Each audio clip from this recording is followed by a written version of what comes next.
Imagine you're days away from closing on a piece of land, you're hundreds of thousands of dollars into the due diligence, you're hundreds of hours of your life into the project, and the neighboring city annexes the land and says you can't do it. We're going to hear all about it on the Stories Behind the Door podcast with the managing partners of the Garage Den in Centennial, Colorado, Ryan Treadwell and Kyle Kaniho. All right, excited to be joined by Ryan Treadwell and Kyle Kaniho out of the Garage Den in Centennial, Colorado. Guys, first and foremost, you've been such a great host for me. I've been out to see your facility now 2 different times. Thanks for coming on and joining me on the Stories Behind the Door podcast. I appreciate it. Absolutely. Glad to do it.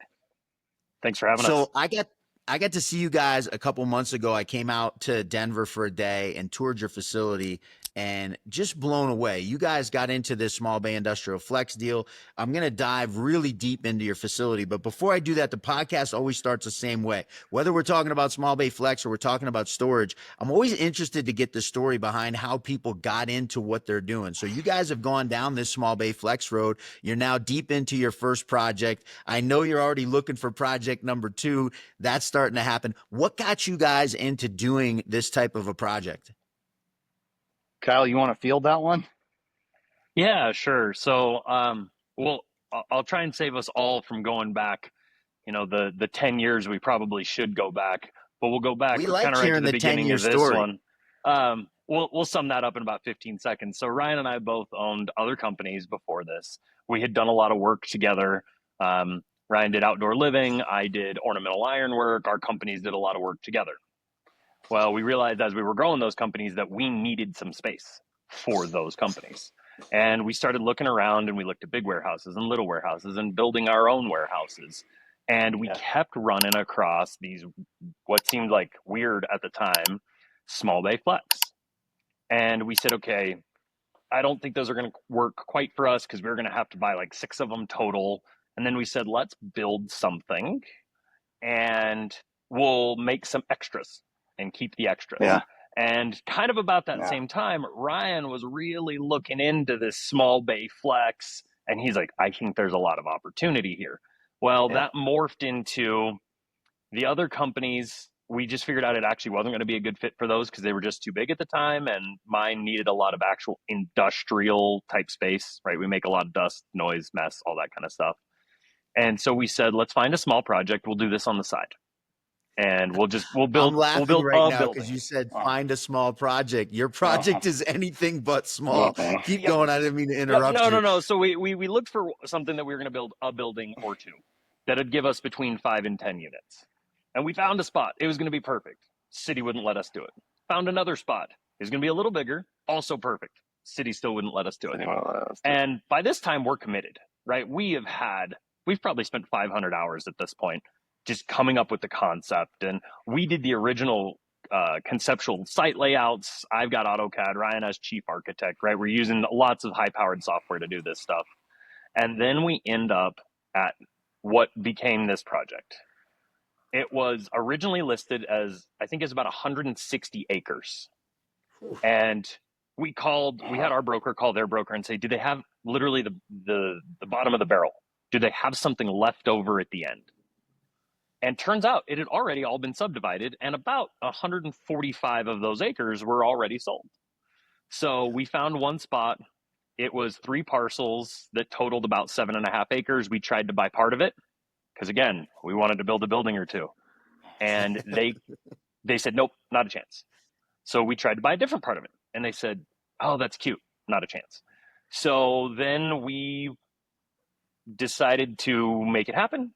Ended up purchasing just short of 7.5 acres, 12 buildings laid out on the site, and here we are.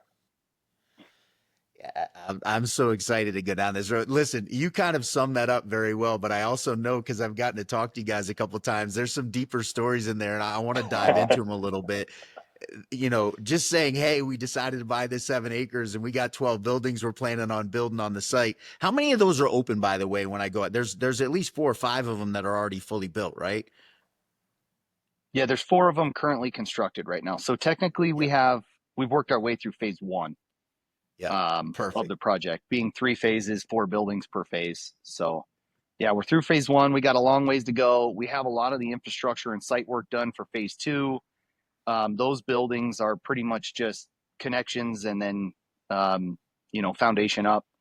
Most of that stuff's already done, ready to rock and roll. So We're we'll gonna be get into that excited. too.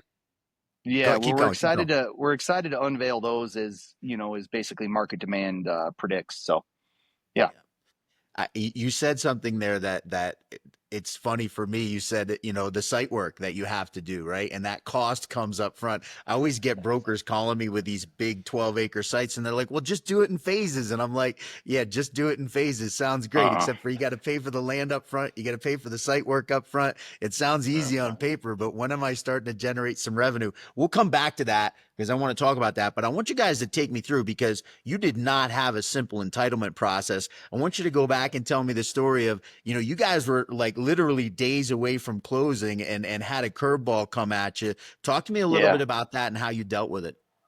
We 17 days before closing. So this property was city or Arapahoe County, Dove Valley. Dove Valley Business Park was the governing authority, really, under Arapahoe County. Our north property line was Centennial. The city of Centennial, Kyle and I, because Kyle mentioned, we had looked at a couple other properties in city of Centennial. Centennial does not allow, like, their version of storage is no outlets. It's just, like, It's very the mini storage. small, yeah, mini storage, right? So we were like, cool. We're outside of Arapahoe or outside of Centennial. This is amazing. Good deal. We heard a rumor that to the south of us was going to be a new dealership.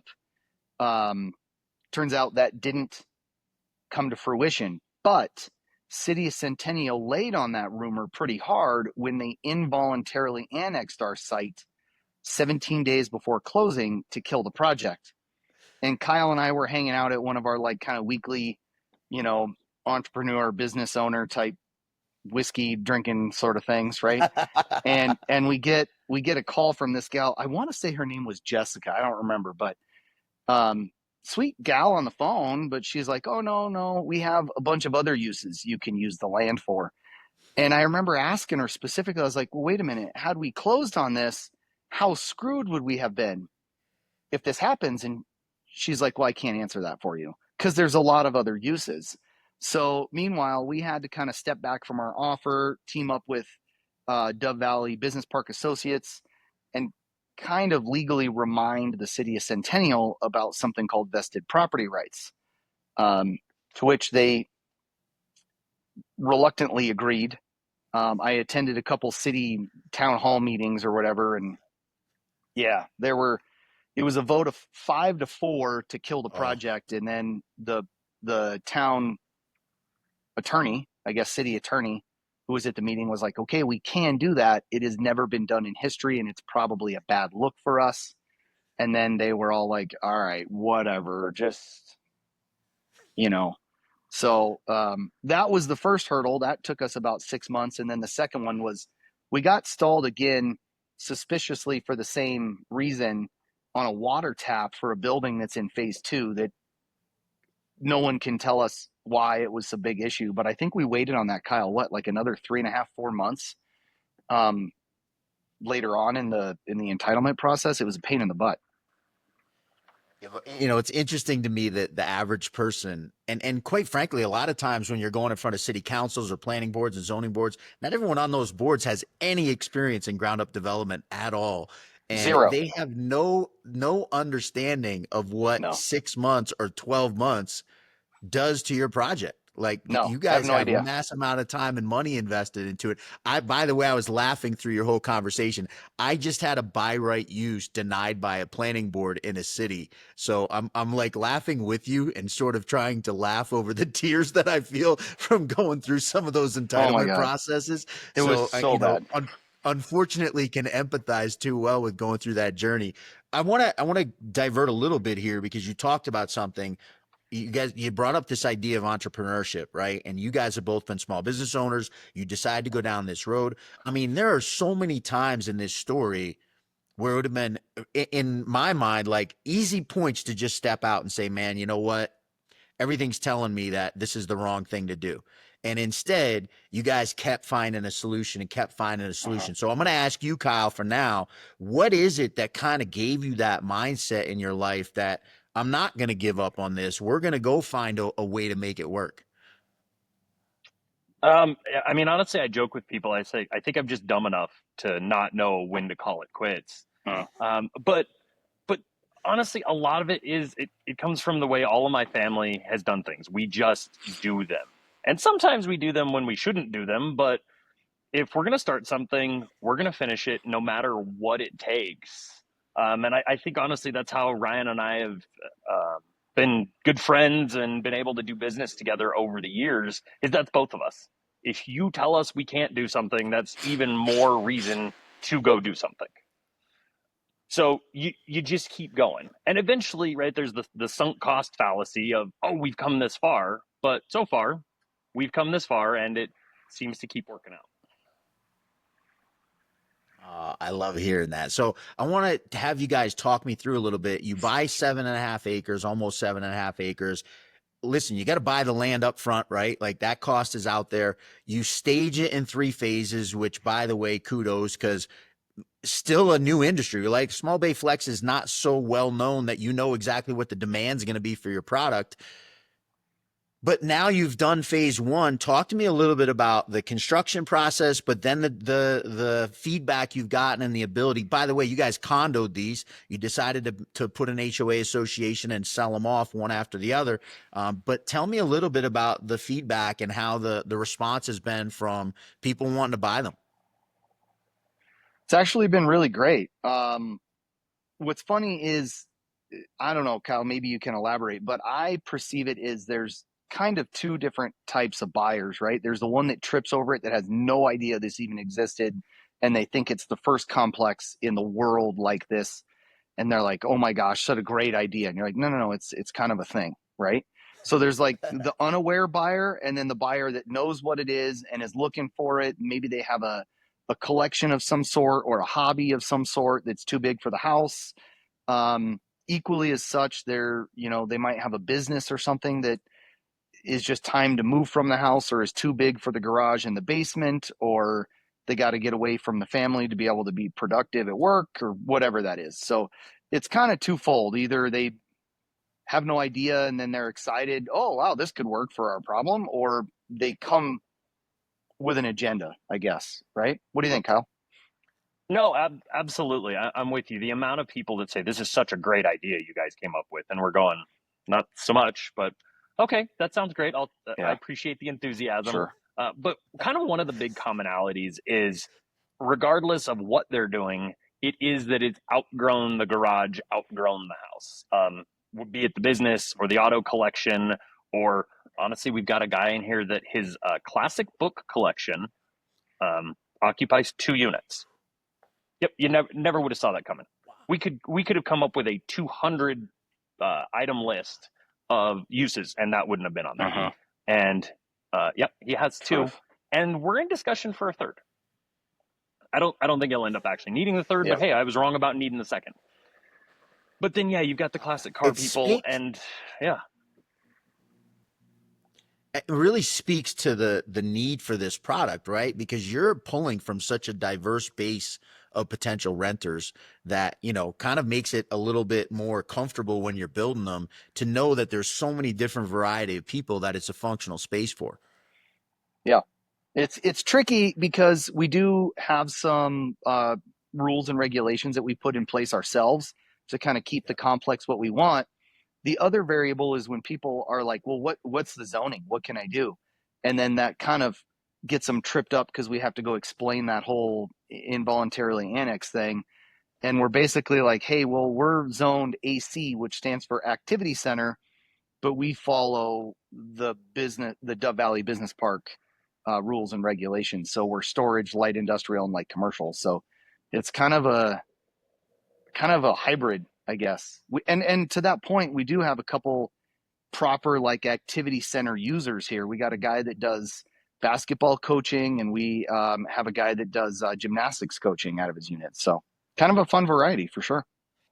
I want to talk about that. How important was it for you guys to really set the ground rules of who you were going to allow into the park in terms of attracting other people, making sure that there wasn't a user that might be unattractive to the neighbor? Well, we thought that was pretty important, right? Like Kyle and I had a vision. Ultimately, when we get some of the phase 2 buildings up, we can actually, finish up the portion of the project. It is going to be fully fenced and gated. And we wanted to make sure that what was in the community was true to like the best interest of the community, right? No hazardous materials, no auto body, no mechanic, no grow houses, no, you can't live here. No welding Dear shops. God, the city of Centennial. Kind of, yeah. Well, I mean, not heavy welding, right? Hobby Yeah. welding. If it's like Yeah, exactly. hobby car and hobby stuff like that, we can get away with it. We just didn't want to have any like loud, nasty, industrial type jazz here. So, yeah, You didn't it was want a big, Joe's muffler shop with 32 no, cars parked outside Not waiting so to much. get repaired. no. I like Uh, Joe, but we don't want his muffler shop. Yeah. So having walked your shop, and I'm a little upset with myself because I took a bunch of pictures while I was there, but I took them all indoors, which is absolutely Oh, shit. asinine Yeah. to me. But you can Google or ChatGPT the Garage Den, Centennial, Colorado, and get more pictures. I'm gonna put some up. I'm actually gonna let this go while we're talking and just give people a slideshow of what you guys have done. I mean, mezzanines in almost every unit, which is pretty cool. You guys really, man, like to every detail of this thing. You could see one of the units, the door is all windows. The other unit, there's a top line of windows there. Talk to me a little bit about how much time and energy you put into every little detail of the construction. So one of the big driving factors, and it kind of goes back to when we had started this, is Ryan and I built something we would want to be in. We did not start this out as build it up as fast as we can, sell it off as fast as we can, make the money and get out. This is something we want to be proud of. Both of us talk at least once a month about, our kids are going to drive by this in 40 years and go, look, our dad's built this thing. And we don't want them to drive by this giant pile of junk and be like, yep, my dad built that thing. We want them to be proud of it. It's a very nice area of town. One of the busiest general aviation airports in the entire country is walking distance from here. Lots of private jet traffic. Basically, there's money Had in the lunch area. there yesterday. Yep. They're Kind of cool when the F-15 guys landed their jets on the Centennial Airport and came in and had lunch with us. That was kind of cool. It's a good time. Ryan and I are playing guys, so it's a good time too. It's entertaining. But it really comes down to we had to dial ourselves back a little bit because we were building stuff that was too nice. You can price yourself out of this segment, but at the same time too, if it's expensive regardless, quite honestly, it is expensive regardless. So when somebody comes in and they're going to spend a good amount of money, they're used to, right? This person owns a $2 million house. They know what good finishes are. They know what quality craftsmanship is. So we spent a lot of effort to bridge that gap. Right? You can kind of see behind me and from the pictures, the mezzanines are not plywood and some temporary safety railing. This is proper wrought iron railing. Everything's welded. It's wide flange beams. The glue lams, the wood that you see in the background there, that's for looks. Yeah. There's a giant steel beam behind that actually holds it up. We did that because it looks good. And it's solid. And we want people to be able to, in 15 years, if they've kept it clean, for it to look just like it does now, and they didn't have to piecework it back together like we've heard about other complexes in this space. True. You made some decisions there, just walking around that jump out like so much. It's all concrete, right? You didn't skimp on the driveway at all. I know you guys went, Ryan and I, we joked about this the first time I was there. Maybe you put a little more concrete than you would do on the next one, but you guys dug the drains into the ground. It's not draining down the driveway. You put overhangs coming out over the unit about 5 feet over the door. I mean, just little details that, as somebody who's looking to develop also and walks a lot of sites, has been at a ton of storage and a bunch of small bay flex. I mean, you guys really paid attention to every little significant detail. how much time and energy was it to do that? And how do you make this? I guess the even more important question that I want to ask is, look, I understand how much that costs.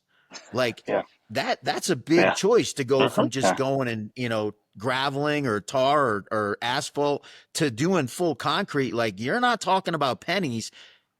How do you make the decision to make that type? Because you're making that investment up front before you've ever sold a unit. Yeah. Yeah. To that point, I mean, it was kind of easy for Kyle and I. Again, remember, we want, our long-term goal is to hold units at the complex, right?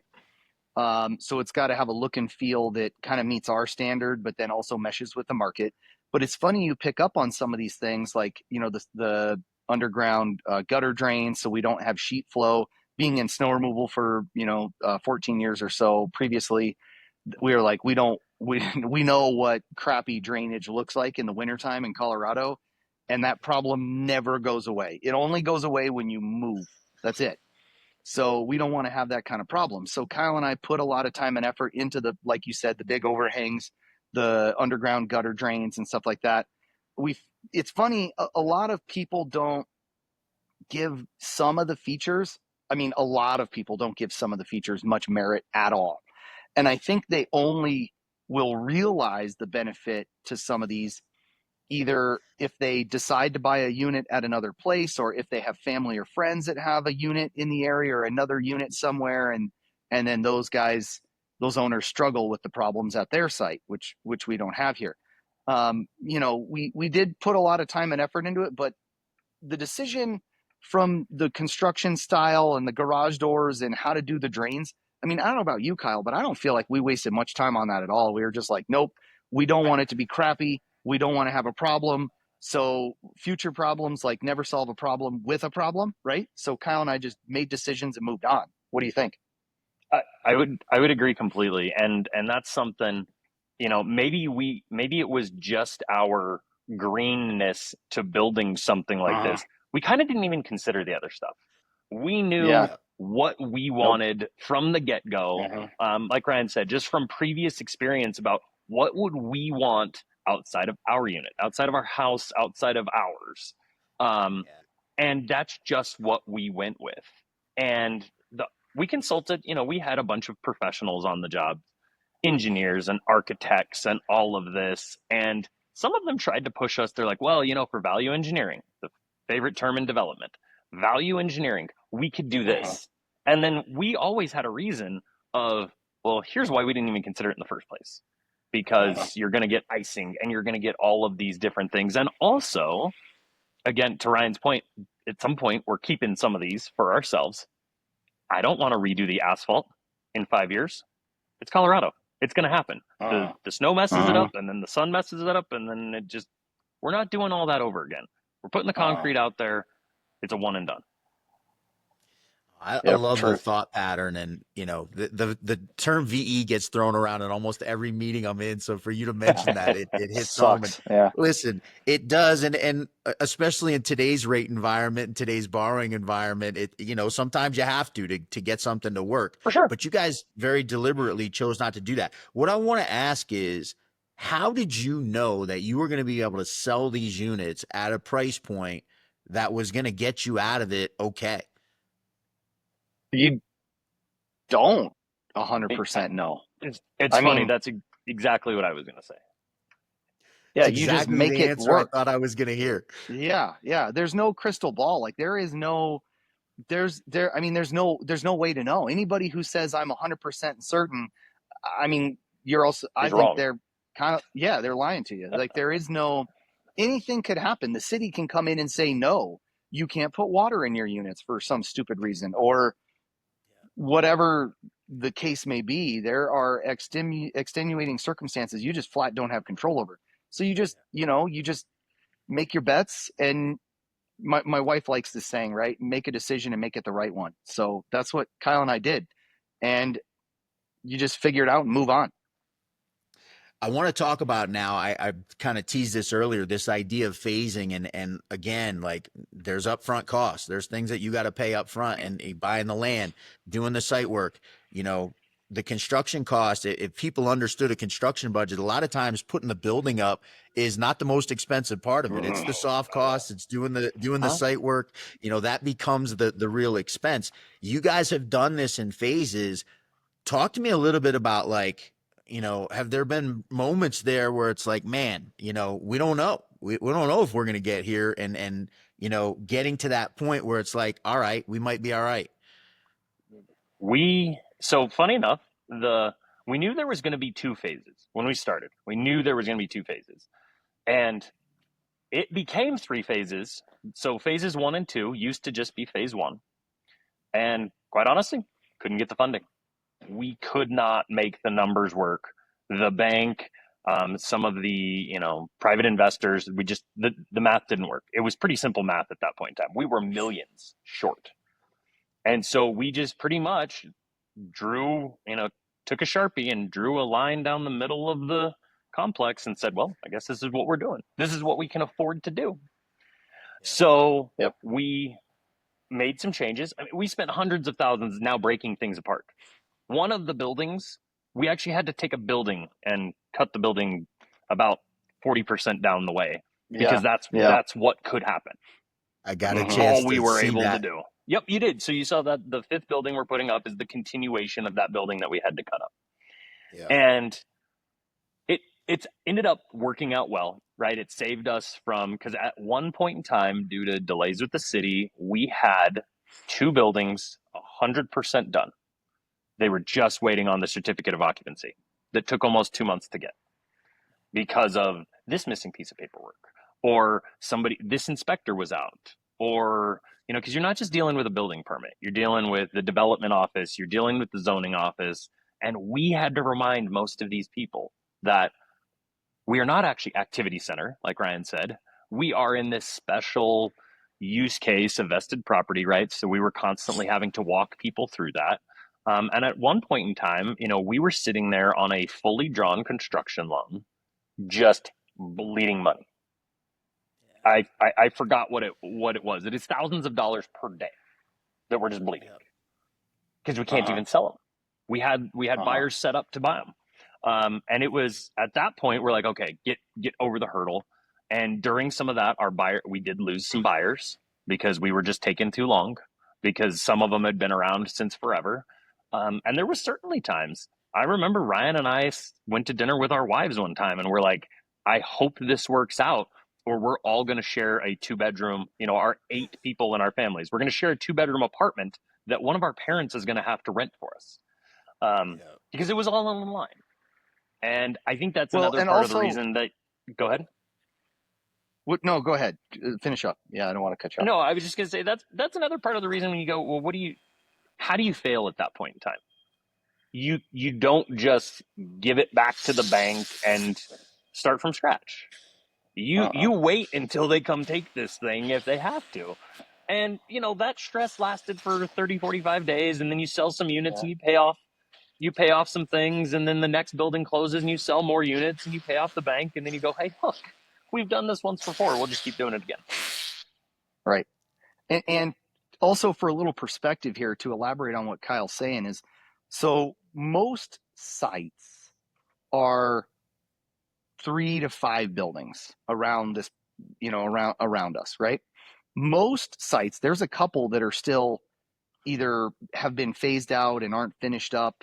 We don't need to go into detail on the names, but there's some out there in our general vicinity, our area of town, right?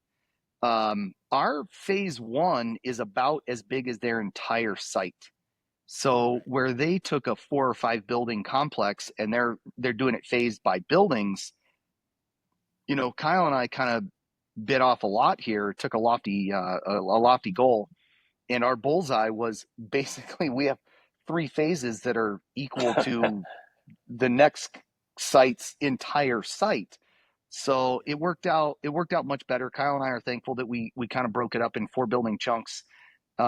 It's also a little bit easier to manage from a construction perspective and, inspection perspective, because each of these buildings has, there's 5 fire department permits alone on each building. There's so easy to go through and get. There's so many. Always easy to deal with the fire marshal. Oh yeah. And then, you talk about costs and all that. Like we have $1.3 million in concrete on the ground, and that is 50% of that's for phase 2, So, And we have $1.2 million in pipes buried under the ground that you don't yeah, even get to see. At truth. least we get to see the You concrete. get But all two of and the a half pipes, million dollars, and half of it's for the second phase that Yep. you can't recoup any money on for Right. Yeah, and literally that's- over a year. that's just the two Right. big line items. Yeah. Listen, I'm going to honor you guys' time. I was trying to keep this to around 30 minutes. We're already going over a little bit. I want to kind of ask you guys, how excited are you now that you're getting into this phase 2? And look, I don't want to get deep into the financials, but I can rest assured that you guys aren't becoming millionaires off the sale of phase 1 because you've got so much money dug into it. How excited are you to see this ability to progress into phase 2 and eventually phase 3? I think that's the momentum. Like Kyle and I are very forward thinkers. We admittedly, Kyle say the same thing. We suck at stopping to celebrate. Like we don't look behind ever. Like our car has no mirrors. Like it's forward facing only. Yeah. So we're both excited at the opportunity, but there's so much left to build. I don't know about you, Kyle, but in my mind, my mind doesn't place a lot of space on the success of moving forward. It's more thinking about what we got to do to move forward and the process of moving forward. What about you? No, that's 100%. So Thaddeus, it's funny. I remember the day there was a major milestone, and Ryan will remember this, that we wanted to, that we needed to get to. That's exactly what we wanted to, and we're like, at that point, we had said way down the road, you know what, we're going to take our wives and we're going to go on this trip and we're going to do all this stuff. Yeah. So what ended up happening is we went out for a steak dinner, and then we came back to the job site because we needed to figure out what we were doing the next day. Yeah. So what should have been a week-long vacation ended up being about a 2-hour celebration. In all fairness, to give you an idea about how much time we spend. I think we had a drink when we were back here, though. So, like, to give ourselves a little bit of credit. That's right. I think we were checking on the grass cocktail. buffer watering. Yeah, and we had the one drink. Woo! Big party I animal. can already envision in my head what the big header is going to be on the YouTube version of this. It's going to say, "So you think you want to be a developer?" Right? Guys, listen, I'm going to wrap this up. I got to tell you on multiple levels, so much respect for you. First of all, Kyle, no offense to you, but I met Ryan before you. You weren't there the first day I went there. He's so hospitable, man. Took Barry and I in and just gave us a tour and have been nothing but kind. And God knows you have enough going on and you have enough pressure with what you're doing. Says a ton about you guys, that just the way you treated someone as a human being. I have so much respect for that. So I want to thank you for that.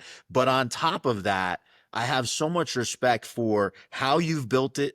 The level of detail, as I said, you guys just went above and beyond with that facility. And then the last thing that I love, and the reason I do this podcast, and it's called Stories Behind the Door, because I like to find out who people are. I like to know what makes them tick, and to have had the grit and the determination to go through what you guys go through. And you guys almost seem like it means nothing.